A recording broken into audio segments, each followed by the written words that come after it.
great pleasure to welcome to the Master of Aurora. Please welcome Captain Neil Turnbull. Thank you very much. Good evening. Hey, weather's not bad for December in the North Sea, is it? Finally do good weather. We'll see what the rest of the cruise brings.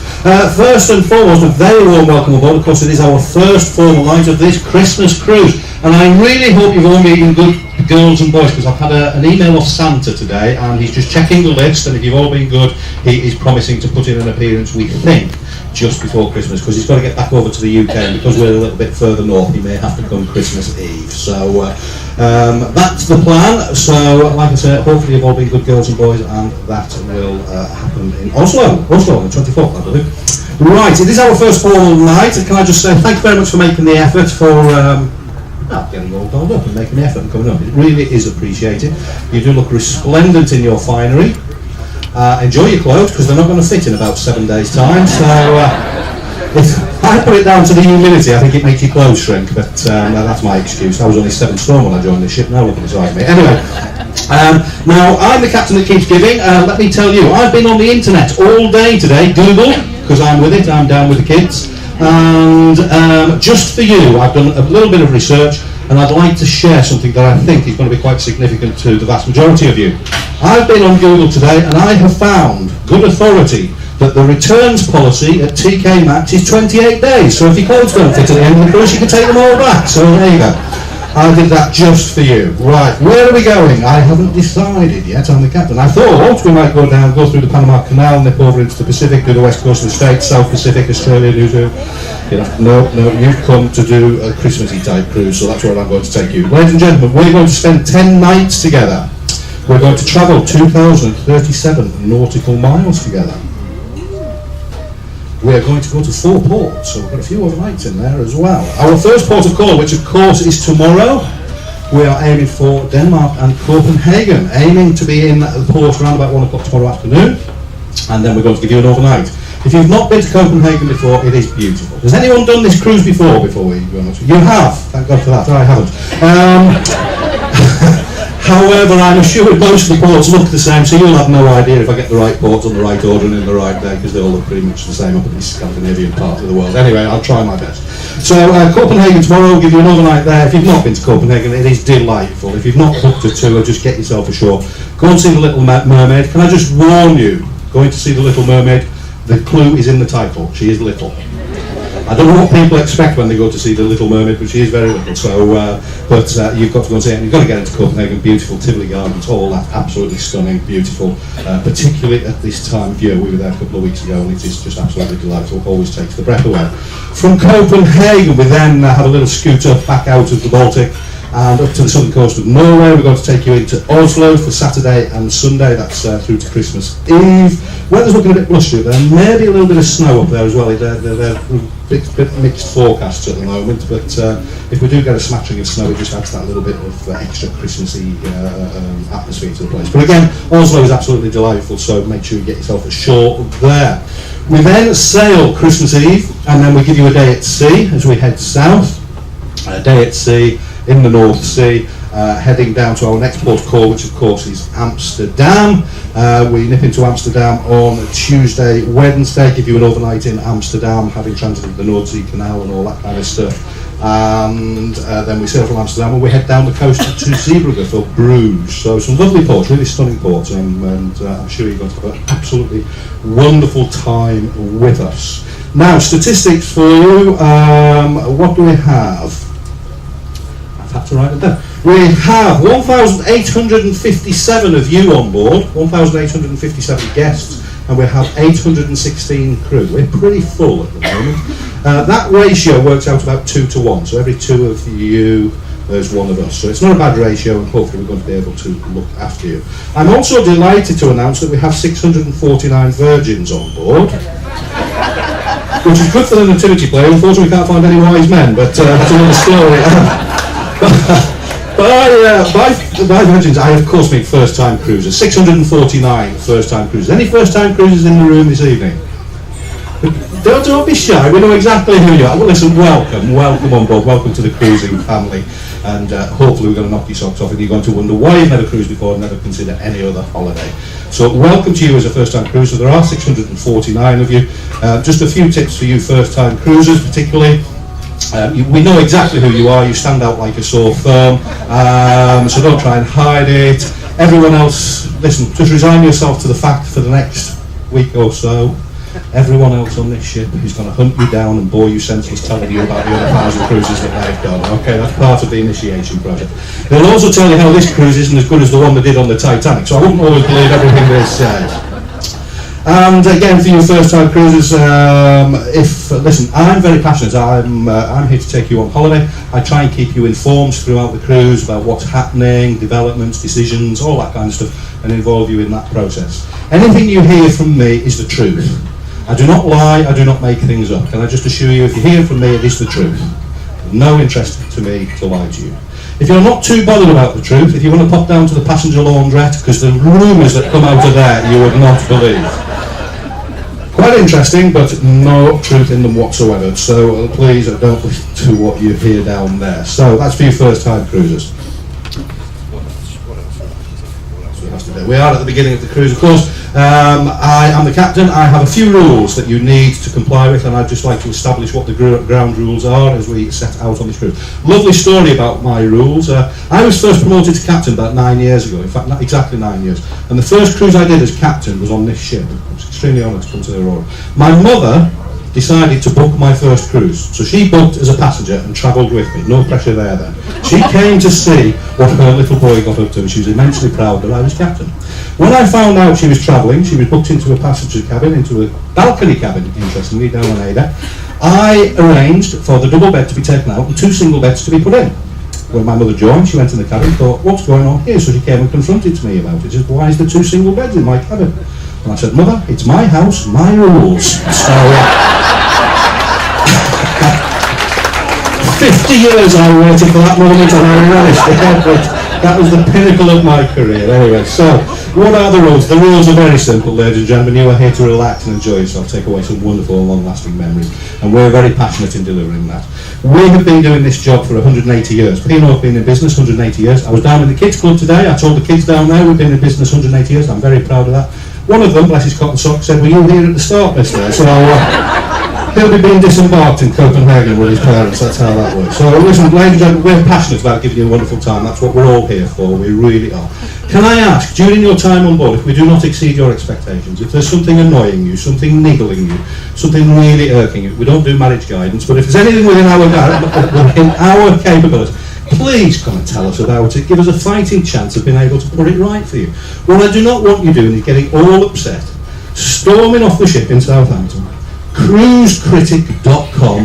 What a terrible captain Captain Neil Turnbull is, and what a terrible ship the Aurora is. That serves no purpose for anyone. So please work with us.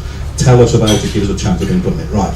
If you tell us about it and we don't put it right, and you're still annoyed when you get off the ship, write whatever you like on cruisecritic.com. We've had your money, we don't care. So that was a joke. That was a joke before you go writing that as well. So please work with us. We really are passionate about that. The other rule I have, ladies and gentlemen, you are here to relax and enjoy yourselves. One thing I do not like seeing when I'm walking down the ship is people on iPhones, laptop, iPods, all that kind of stuff. Listen, let me tell you, just get away from the outside world. It will continue to revolve without you in it. So just spend this next cruise, get away from it or switch it off. If that doesn't convince you, wait to try and get satellite internet. That'll convince you not to bother with it. Anyway, final thing, because I do have to run off to a party at the other end of the ship. I do realise you've not eaten for about an hour, so you'll be starving by now. I'm very honoured this cruise. I have my wife and children travelling with me. The lovely Jane has blessed me with 4 children. Ben, Luke, Jack and Charlotte. You will see me walking around the ship visibly stressed, nothing to do with the job, that's being a parent. So, any volunteers for babysitters, gratefully received. However, Charlotte is the youngest of the 4. They will be coming up to the second party, they've not come to the first party, they've been in the pool all day, that's kids for you. But before I came up this evening, I had a special, I've been away from home since the end of September, since the first time I've seen my family since September, so it's, in this job, you give up a lot, you sacrifice a lot of family life. I've missed my children's first steps, their first words, their first day at school and things. So what really happened tonight, and I'd like to share it with you because I feel we're all family now. I had a special father-daughter moment with Charlotte. She's only 9. And I told her this evening, I said, Charlotte, I've just got to rush up to the Crow's Nest and welcome the lovely ladies and gentlemen on board, and they're going to have a party, and they're going to first formal night. And Charlotte looked me straight in the eye. She's only 9, blonde hair, blue eyes. And do you know what she said just before I walked out the cabin? And I'd like to share this special father-daughter moment with you. She said, Daddy, when you finished your speech, won't the lovely ladies and gentlemen give you a really big round of applause? So ladies and gentlemen, this isn't for me, this is for Charlotte. She's 2 decks down. Thank you very much. Enjoy your evening. Thank you.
Shabbat.